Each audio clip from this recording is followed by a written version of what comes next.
Good. I'd like to welcome everyone to our aquatic weed control workshop here, being presented by myself, Dr. Bob Durborough, and Forrest Wynn. Forrest Wynn is located out in Western Kentucky in Paducah. Forrest is state specialist for aquaculture out there, and I'm state specialist for aquaculture at Kentucky State University, the main campus in Frankfort. I also do have a research and teaching and administrative appointment in addition to my extension appointment. I know our titles are aquaculture specialists, but a big percentage of what Forrest and I do is aquatic weed control, because a lot of people around the state own ponds, farm ponds, and they get clogged up with aquatic weeds and they're not very usable and not very attractive. So we try to preach preventing the weeds from occurring in the first place, and if they're there, how to get rid of them. So I'm going to be speaking about aquatic weed control. Forrest will follow after me and speak more specifically about algae control. So I'll just go ahead and get started. And I guess if there's a question, you could like write it in the chat and we could address the question. We'll kind of play it by ear. If it looks like we should address the question at that time, we can do that.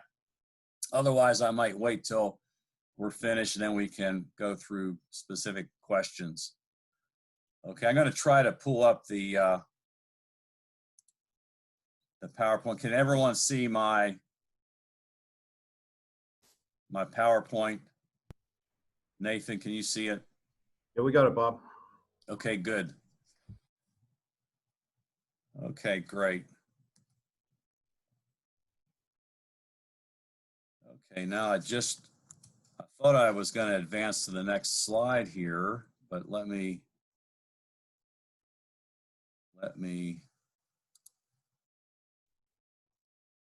next. Okay, there we go.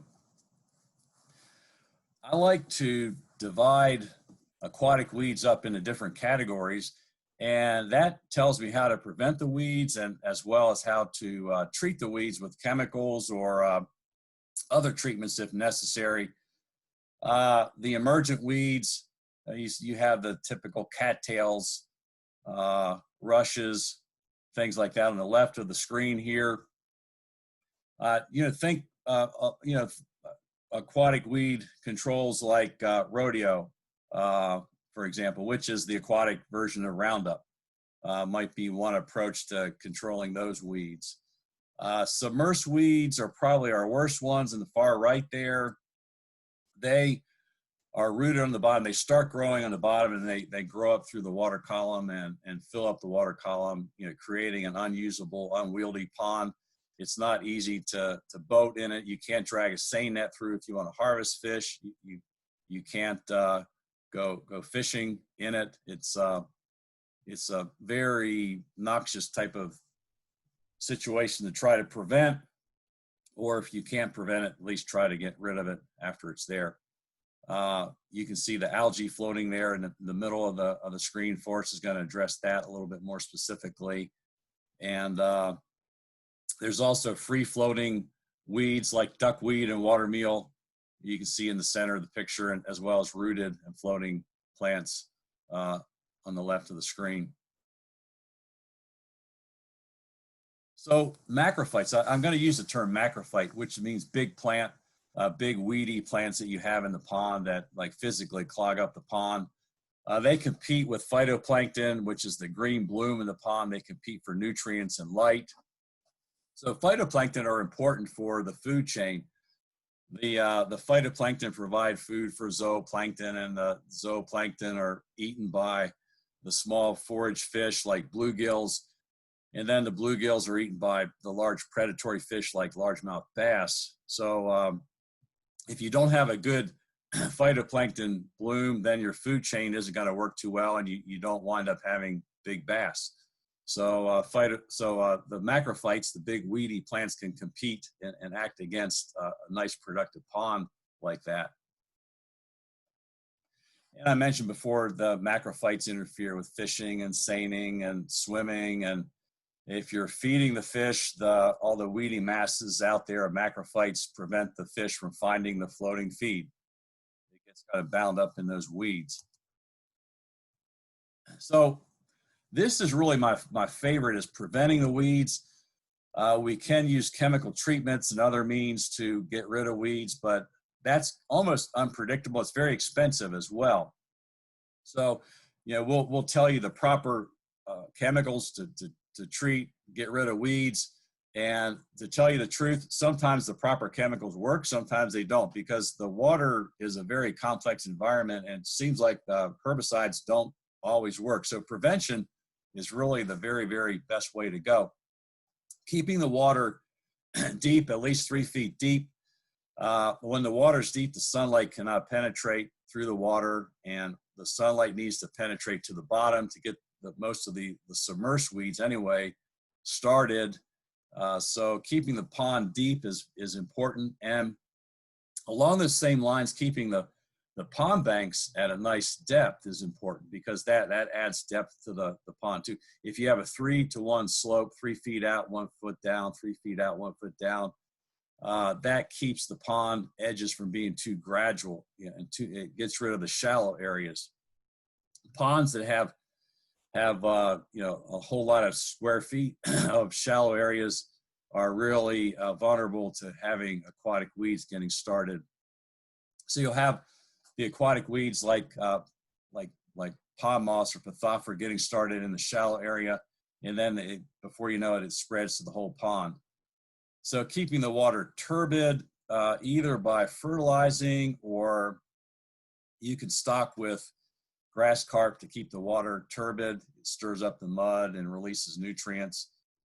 You can also use artificial ways of creating turbidity, like aquashade dyes in the water.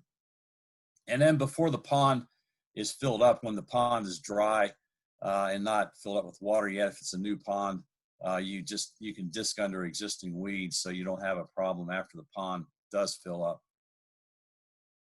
Okay, also under the category of preventing weeds, have a nice phytoplankton bloom, which I just mentioned, and the blue-green dye or aquashade. You can also stock grass carp. Triploid grass carp have to be used, sterile triploid grass carp have to be used in Kentucky. For prevention, you can go with about 7 of these per acre. They're expensive. They're probably $12 each. If you do have a weed problem already, you can stock more than that. But to prevent weeds, you know, we recommend about 7 per acre.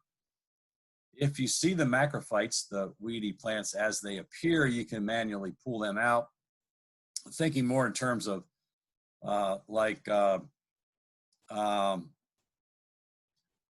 some of the edge, like the spike rush along the edge, as you see that appear, you can pull them out, and then you can avoid having that becoming a problem.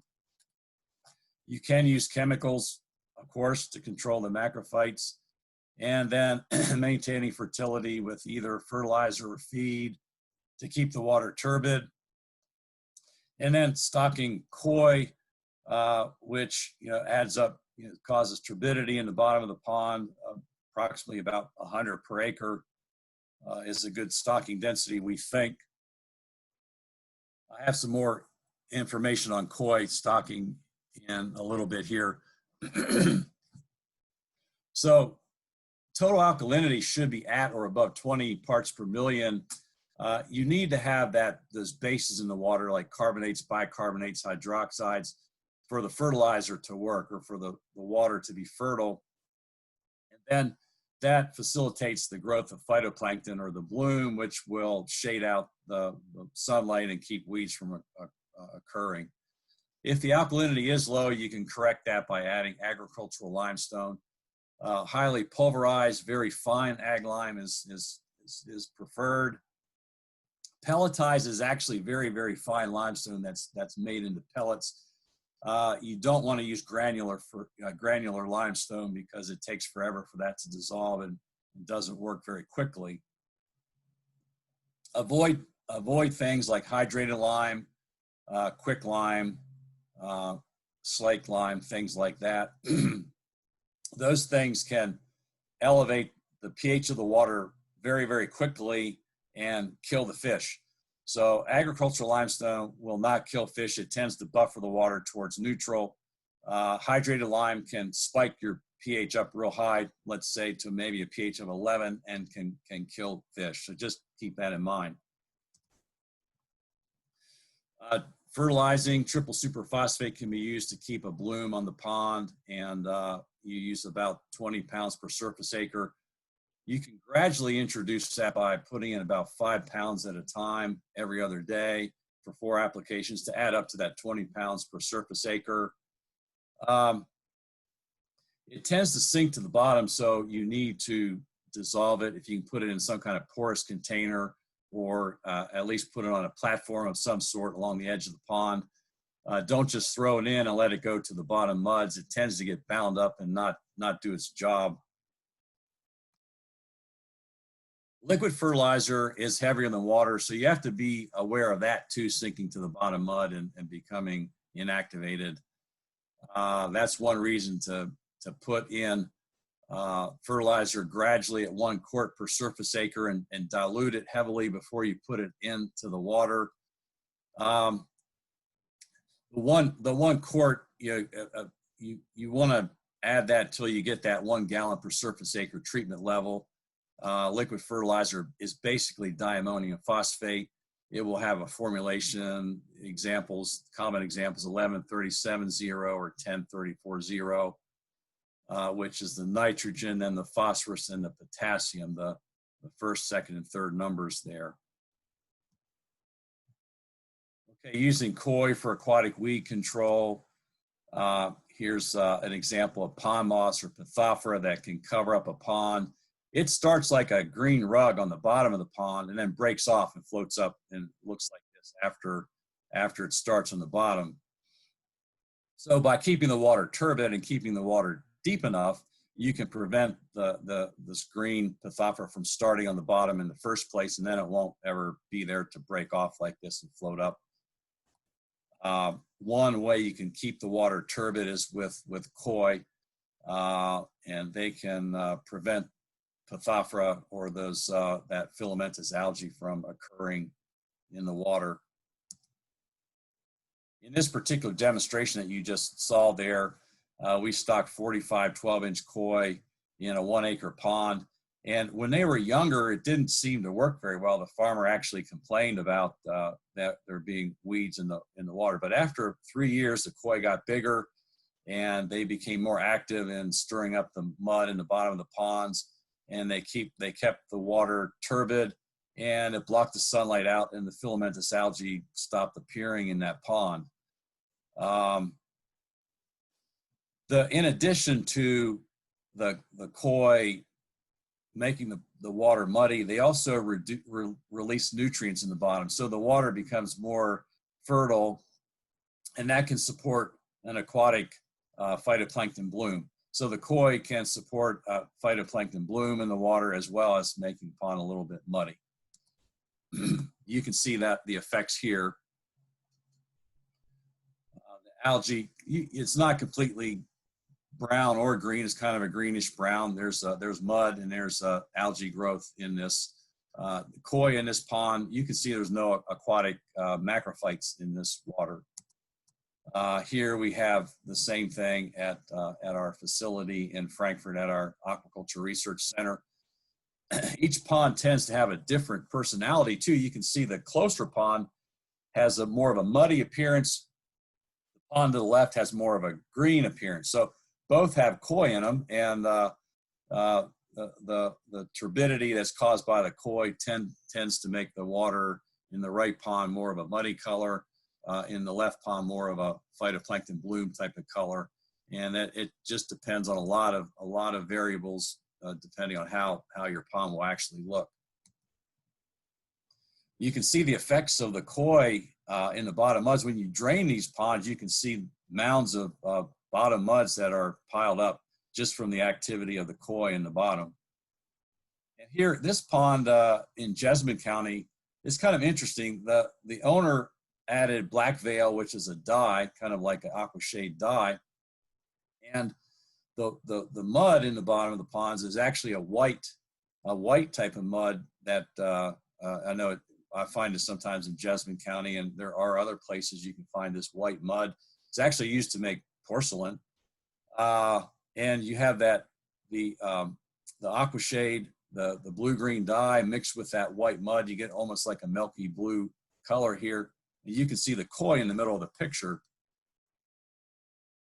You can use a Secchi Disk to determine if the pond is turbid enough to prevent aquatic weeds from forming. About 18 inches, if the water is if you can see this disc deeper than 18 inches, you might need to add some food or fertilizer or aquatic dye to the pond to prevent the sunlight from penetrating. Another way to do this is to put your arm into the water up to your elbow, and then if you can see your fingers, that's typically about 18 inches in most people. Okay, let's look at different macrophytes, different aquatic weeds. Let's look first at the submersed weeds. There's coontail. I'm sure you all have seen that. There's a bushy pondweed, or Naus. Sago Pondweed, which is similar to Naus, but the leaves are a little bit longer and more ribbony. Here you see Sago Pondweed on the left and Muskgrass, or Chara, on the right. The reason I have this picture is because to control the Sago Pondweed on the left, it requires a herbicide, a fairly expensive herbicide. To control the algae, the Chara or Muskgrass, which is an algae on the right, you could use something very simple like bluestone or copper sulfate. You can send these samples in, either pictures or weed samples, into our labs, and we can look at them to identify them, or we can actually come out to the pond to identify the weeds. So just keep that in mind. So here we contrast algae versus higher plants. The algae you tend to be able to control with copper sulfate. It's cheaper to use. Chara or Muskgrass is an example of an algae. This particular algae, as you saw in the previous slide, kind of looks like a higher plant. And then there's the filamentous algae, Bispyribac-sodium or Phytoplankton. We saw a picture of Phytoplankton earlier. When you pick up Phytoplankton, it's a filamentous algae that feels like wet wool. If you have Bispyribac-sodium in the pond, that's a filamentous algae too, but it kind of has a slimy, mucousy feel to it. That's important because if you have that Bispyribac-sodium, the mucousy filamentous algae, it can most oftentimes be easily controlled by copper sulfate. Phytoplankton is a real challenge to control. There are herbicides, but it's difficult to get rid of. Speaking of Phytoplankton and getting rid of it, Q-Trine Ultra, it's a chelated copper, works on Phytoplankton. Hydrothol 191 works. I've seen times when Hydrothol 191 does not work. So again, preventing these weeds is always the best route to go. And make sure if you use Q-Trine, there's lots of different Q-Trines. The Ultra has a component in it that can penetrate the coating, the outer coating of Phytoplankton. So there's Q-Trine Plus, there's a lot of different Q-Trines, but Q-Trine Ultra is the one that you would have to pick to actually control Phytoplankton. And here are a lot of the different chelated coppers. In addition to Q-Trine Ultra, there's Q-Trine Plus, there's Clearigate, KT. The last four there in the list, I'll draw your attention to them. Comine, Pondmaster, Nautique, and Captain are chelated coppers that do control higher plants. And in general, copper compounds usually don't control higher aquatic vascular plants, but those last four are engineered so that they can control higher plants. So you can keep those in your arsenal for controlling submersed aquatic weeds. Copper compounds, copper sulfate and chelated coppers. We mentioned that before. So copper, look at the last bullet there, copper compounds used with other contact herbicides such as diquat, so they can be combined sometimes. The copper compounds can be combined with diquat, rewards the brand name there, endothol, which brand names Aquathol K or Hydrothol 191, or combining copper compounds with flumioxazin, clippers, the brand name there. They can be potent herbicides if they're combined.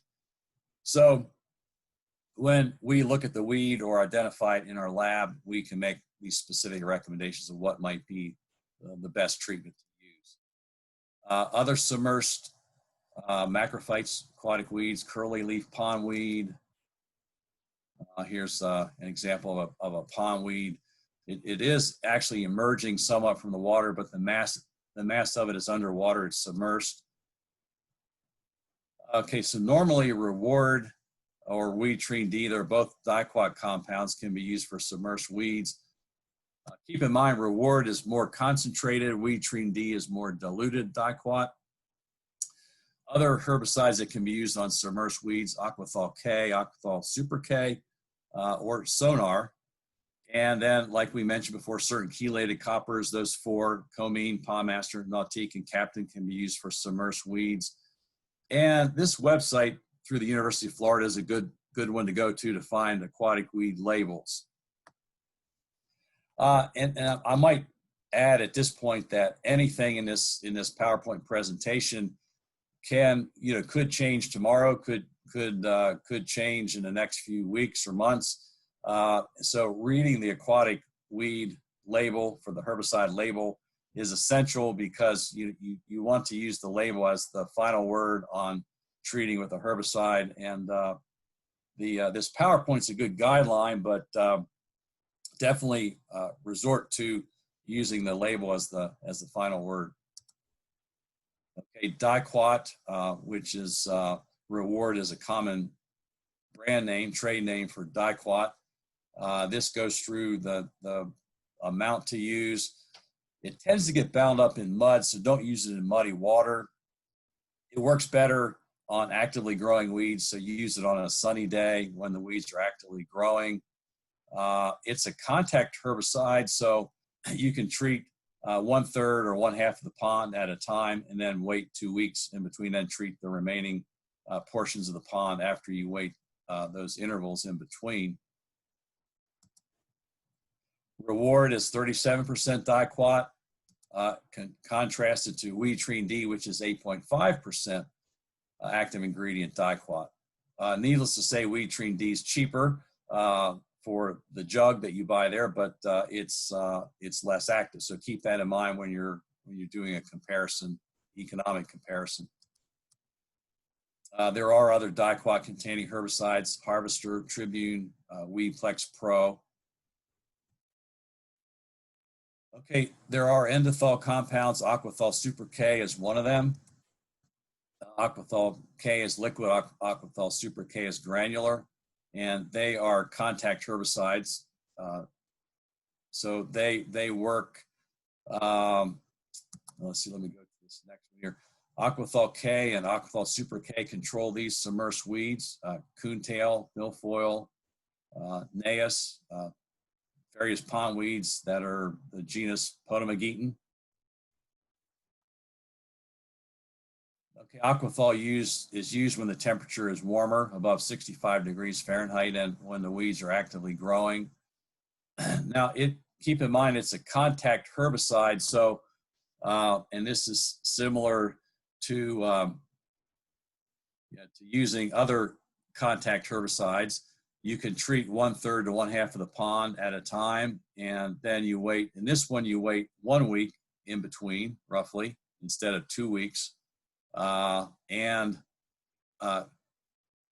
keep in mind, if there's two different types of herbicides. One is a contact herbicide, and the other one is a systemic herbicide. If you are treating submersed weeds and you're using a contact herbicide, you can treat 1/3 of the pond, wait a week or two, treat the second third, wait a week or two, treat the third third, and then that can be your full treatment. If, however, you are using a systemic herbicide, you have to treat the whole pond all at once, because if you try to use a systemic herbicide, which is absorbed by the roots and taken up into the, or absorbed by the leaves, translocated down through the weed, down into the roots to kill the plant. Those type of treatments are slow acting. And if you just treat 1/2 or 1/3 of the pond, you're basically just giving the pond a diluted treatment. So with systemic herbicides, you have to treat the whole pond all at once. With contact herbicides, you can treat sections at a time. Okay, so again, follow the guidelines and make sure you follow withdrawal periods. Okay, looking at Sonar, this is a real popular fluoridone type of systemic herbicide. Other trade names, Avast and Alligator fluoridone are 2 other trade names. And keep in mind, this is systemic. It's the treatment of choice for duckweed and watermeal. It tends to be expensive, but oftentimes it's the only choice that will kill some of the herbicides like duckweed and watermeal. It will not kill phytoplankton bloom, and that's a very good asset of this herbicide. But it does kill a broad spectrum of submersed weeds. Okay, here's pictures of duckweed. You can see they're small. They have a little leaf and a root. Another floating weed that's not attached to the bottom, watermeal. It's different in that you can't really see the leaf. You can't really see a root on this. And when you pick it up, it feels like cornmeal. I guess that's the name, the reason it has the name watermeal. It's kind of gritty. Sonar will control those floating weeds as well as the submersed weeds, coontail, naas, most pond weeds. And again, as I was explaining earlier, Sonar, being a systemic herbicide, kills weeds slowly over a long period of time, 1 to 3 months. For that reason, it tends to lower dissolved oxygen, it's less likely to do that. And it's less likely to cause weed decomposition real suddenly.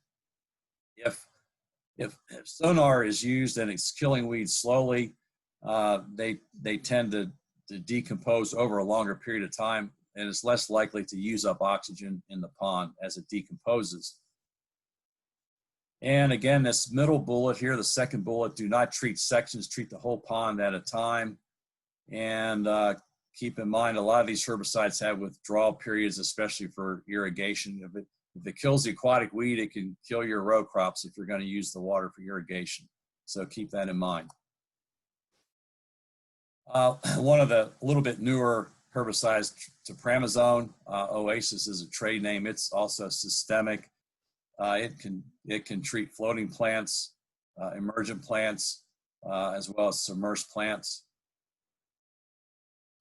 Galleon SC, Panoxylum is the generic name. It's a relatively new. It's been approved since 2007, and it's oftentimes used in rotation with Sonar. We have to be careful using herbicides too frequently. If we use Sonar too often, weeds can develop resistance to Sonar. So it's good to change up and use other herbicides. Galleon is a herbicide that is similar to Sonar, but it is enough different that you can use it as a rotational partner with Sonar. As I mentioned, it does kill weeds slowly over time and tends to not cause low dissolved oxygen. And again, treat the whole pond at a time, as with all systemic herbicides. This one has an interesting characteristic that it can be used as a pre-emergent in ponds before they get water in them. So that term dewatered pond is just a fancy term for a pond that's dry. So you can add Galleon to a pond that has weeds in it before you add water to the pond. That last bullet's interesting, not using treated water to irrigate food crops. Now, this designates if the concentration exceeds 1 part per billion. that assumes that you're actually having the water tested in a laboratory for the amount of Galleon that could be left in the water. Another systemic herbicide, Renovate, generic name Triclopyr. It can be used also for submersed aquatic vegetation and emergent, immersed or floating weeds that are occurring around the pond. It can control alligator weed, American lotus, parrot feather, water hyacinth, water lily, and water primrose. And the active ingredient, as we mentioned, is Triclopyr. And it's a systemic herbicide. You can oftentimes see the visible effects of it after a week, and it tends to kill the plant over a 2 to 4 week period. Works a little bit slower than the contact herbicides. Renovate comes in different forms. Renovate 3 is a liquid. Renovate OTF is on target flakes. And then, as we mentioned about copper sulfate earlier, herbicides can be mixed. Renovate Max G is Triclopyr, which is Renovate, combined with 2,4-D, and those two together form an effective weed treatment. Okay, contrasting the Renovate 3 liquid on the left with the Renovate on target flakes on the right, you can actually get away with treating with less herbicide on the right because the flakes actually sink down to the submersed weed and act right there closer to the weed rather than treating the whole body of water. There's less of a dilution factor with Renovate OTF, and it is easier on the environment because it requires less herbicide when you use those flakes. 2,4-D. Okay, 2,4-D can be used to treat emergent weeds like smartweed, primrose, willows, like willow trees, water lilies, arrowhead. It can also be effective against floating water hyacinth. Okay, looking at macrophytes that are emergent. Okay, smartweed, you can see smartweed. Here it's growing in a shallow area. Most of the weedy mass is out of the water, so we consider it an emergent. Has a red and white flower, which gives it kind of a pink kind of appearance at a distance. Spike rush, which grows oftentimes along the edge of the pond in shallow areas. Willows, likewise growing in those shallow areas along the pond bank.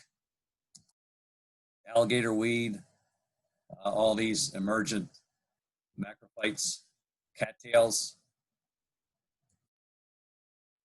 As I mentioned earlier, glyphosate, the aquatic version is rodeo, and you have to mix it with a surfactant to get it to stick to the weed, to the leaf. A sidekick is a surfactant that is oftentimes used.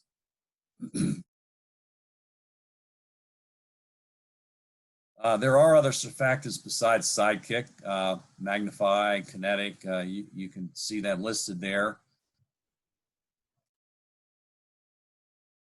And there are various brands of glyphosate. And it's not only rodeo these days. It's gone off label, so Monsanto no longer holds the patent for that. So glyphosate can be sold in other forms like Aquamaster or Shore Clear.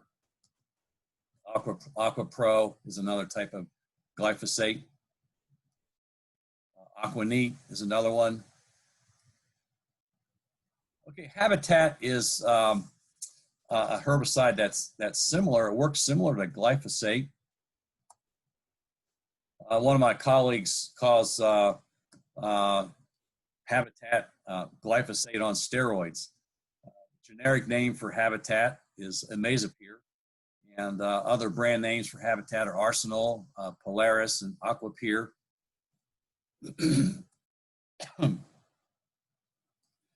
So Habitat controls emergent plants. It does not control submersed weeds. So, that's a good thing to keep in mind. The emergent weeds that Habitat or Imazapyr controls, alligator weed, arrowhead, parrot feather, water lily, water primrose, cattails, smartweed, willows, all those emergent plants. It's also effective against floating weeds, including duckweed and water hyacinth. Okay, and the dose here, 1 to 6 pints per acre, depending on the weed that you're targeting. And again, here's a useful website through the University of Florida with herbicide labels. Okay, with this can be treated at 1/2 the surface area of the emergent weed at a time, and then you wait 10 to 14 days in between. Water treated with habitat herbicide may not be used for irrigation purposes for 120 days after application. And keep in mind, read all these things and study them on the label before you use the herbicide. Even though habitat is systemic herbicide, in this case, you're treating 1/2 of the weed area with this systemic herbicide. That almost sounds contradictory to what I told you before, but keep in mind that this is an emergent weed, so you can treat 1/2 of the weed mass and then wait 10 to 14 days and treat the other half. And you're not diluting, nothing's being diluted because the weeds are not underwater. So you can use systemic herbicides to treat emergent weeds. You can use them at sections of a time, like 1/2 at a time. Okay, newer herbicides oftentimes have fewer restrictions. For recreational use, there's no restrictions on swimming and fishing, no restrictions on livestock consumption with habitat. And a lot of the newer herbicides are like this too. Keep in mind though that before you use any of these herbicide treated waters for irrigation, for irrigating row crops on your farm, there has to be a withdrawal period there. So that's one area you can't be lax in observing the withdrawal period. Okay, Amazomox, this is a little bit newer herbicide. It's a systemic liquid herbicide that treats all 3 kinds of submersed weeds, emergent weeds, and floating weeds.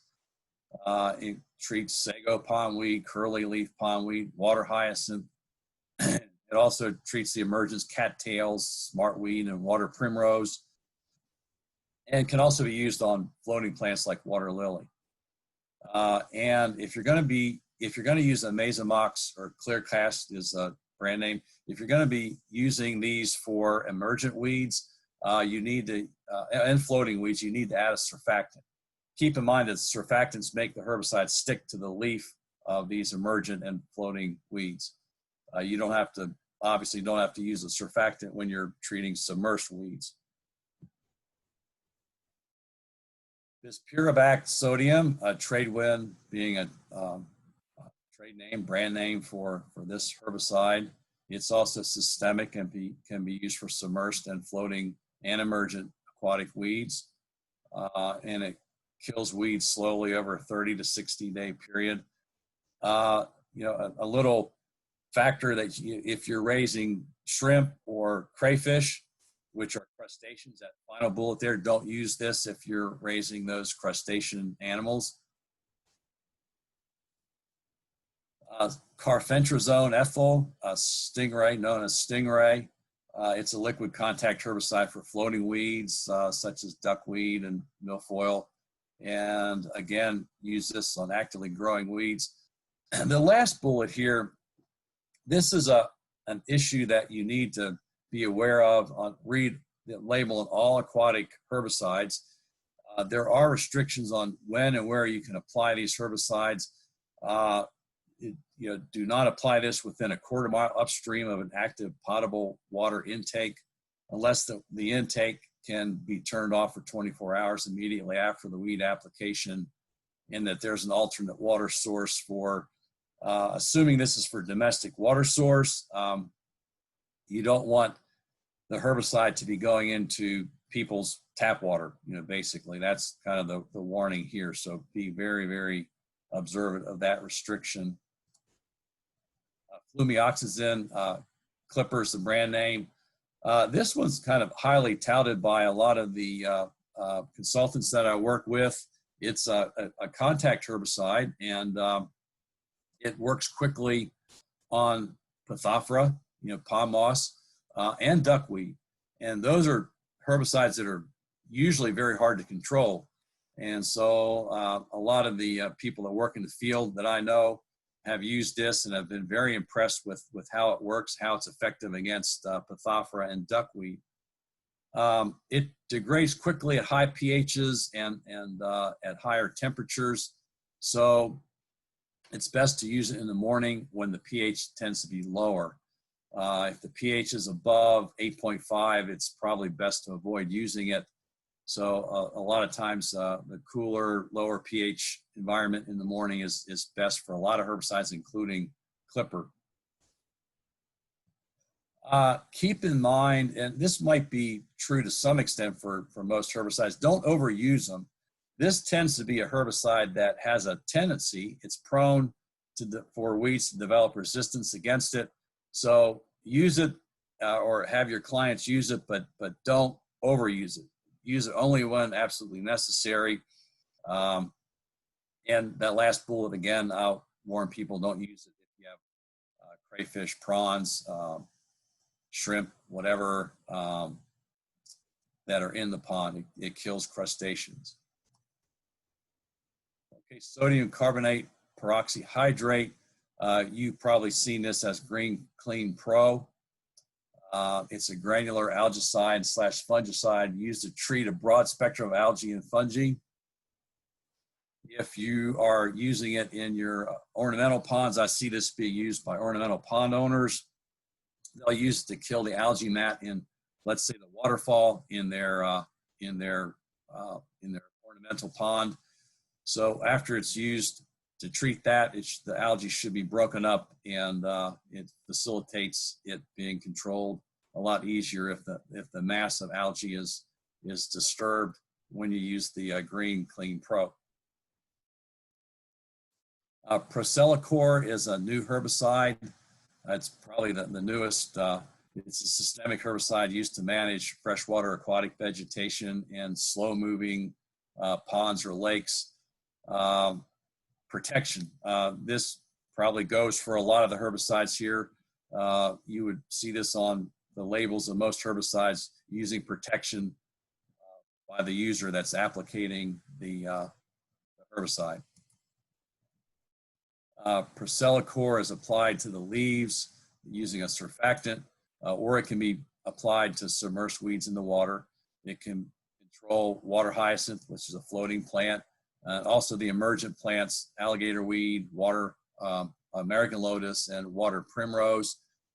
And again, for these plants listed here, use a surfactant with Procelicor. And you do not use a surfactant, of course, when you are controlling submersed weeds like coontail, hydrilla, parrot feather, water milfoil.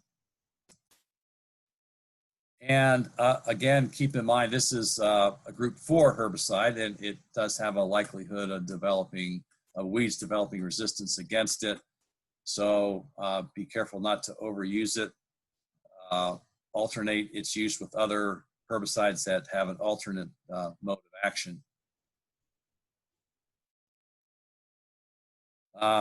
And again, being a new herbicide, there's no restrictions for recreational purposes, including swimming and fishing. But as far as for irrigation, of course, be very wary and observant of withdrawal periods before the treated water is used for irrigation. These tables summarize and kind of put together groups of weeds and different herbicides. When I look at filamentous algae, excluding Phytophthora, copper sulfate is oftentimes successful in treating chelated coppers. For Phytophthora, hydrothol 191, and the specific chelated copper, Cutrine Ultra. Submersed weeds, we mentioned this during the presentation in reward, diquat compound, Aquathol K, Sonar, fluoridone compound, Renovate, and then the chelated coppers, and Procelicor, which we mentioned last in the presentation. And emergent weeds tend to be sensitive to treatment with rodeo, glyphosate type of compounds, 2,4-D liquid, Habitat, Renovate, Procellacor, and floating weeds can often respond well to sonar treatment, Reward, 2,4-D liquid, Renovate, and Procellacor.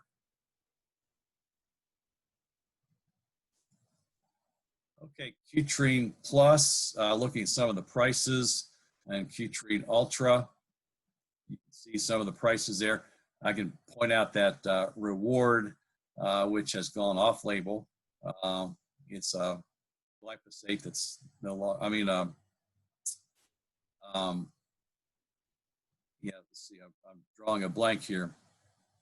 I guess the point I'm trying to make is some of these herbicides have gone off of patent, and therefore they're lower in price than some of the others.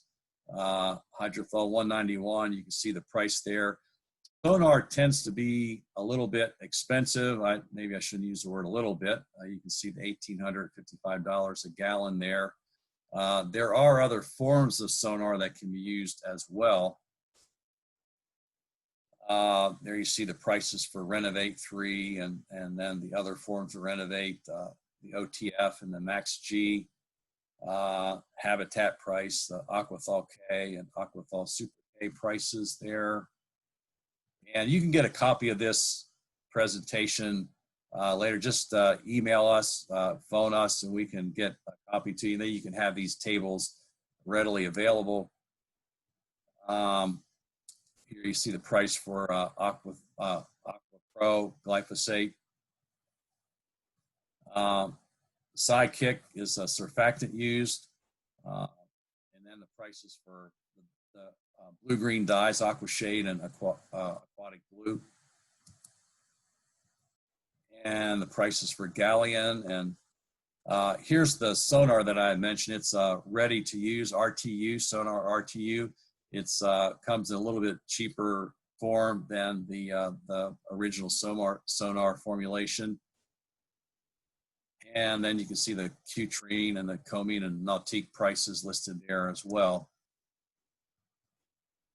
And some of the newer herbicides, Tradewind, the price there for a 2-pound bag, Stingray, Clipper, and Clearcast. And again, University of Florida has a good pricing table that can be referred to online. And we were looking at price per gallon or price per pound before. This is kind of a revealing telltale price list here, price per acre. What does it actually cost you per acre to use these herbicides? Glyphosate, which goes under various trade names, including Rodeo and AquaPro, it tends to be less expensive than a lot of the others because it's off patent. Fluoridone, again, can be quite expensive per acre, the sonar. There you see the price for Hydrothol 191 and for Navigate and for Reward. And the price for Clipper. Okay, then looking at grass carp for biological natural control of weeds for prevention and control. I mentioned 7 grass carp per acre, triploid grass carp in Kentucky, I should specify. For prevention, you can use that range of 5 to 10 per acre. If you already have weeds there at a moderate concentration, 10 to 15 per acre. If it's an unwieldy, heavy weed problem, you can go even above 25 per acre might be necessary in some cases.